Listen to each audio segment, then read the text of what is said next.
ذرا تصور کرو کہ عمر ابن عبد العزیز کی بیوی کے پیٹ میں بچہ ہے، 4 دن سے بھوکی ہے، کھانا نہیں ملا۔ ان اپنی خادمہ سے کہتی یہ تو کچھ دیں گے نہیں، تم بیت المال سے تھوڑا دودھ لے آؤ۔ بیت المال کے خازن نے جلدی سے تھوڑا دودھ کا پیالہ دے دیا، کیونکہ خادمہ نے کہا تھا 4 دن سے کچھ نہیں کھایا، اگر کچھ ملا نہیں تو بچہ مر جائے گا، پیٹ میں بچہ کہیں مر نہ جائے۔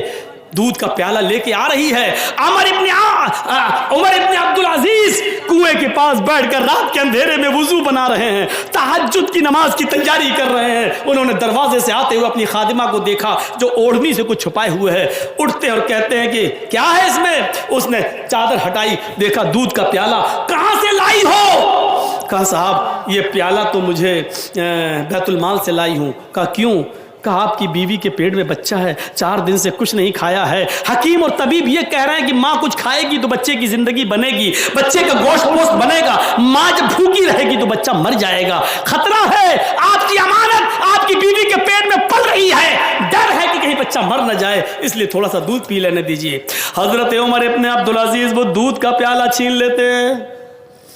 بڑی بڑی بلڈنگوں میں داد عیش لینے والوں، غریبوں پر ظلم کر کے ان کی زمین و جائیداد کو چھپٹ کر قبضہ کرنے والوں، غریبوں کا خون چوسنے والوں، سود بیاز کھانے والوں، غور کرو عمر ابن عبد العزیز نے ایک پیالہ دودھ بھی اپنی بیوی کو نہیں پینے دیا، لے لیا۔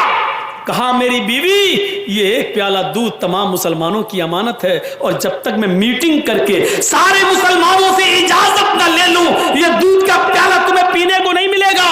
بیوی کہتی ہے امیر المومنین میرے پیارے شوہر ہم کو نہیں دیکھو، اس بچے کو دیکھ لو، اگر آپ نے یہ دودھ نہیں دیا ڈر ہے بچے کو کچھ نہیں ملا 4 دن سے، کہیں ایسا نہ ہو کہ پیٹ میں مر جائے، آپ کی امانت ہے۔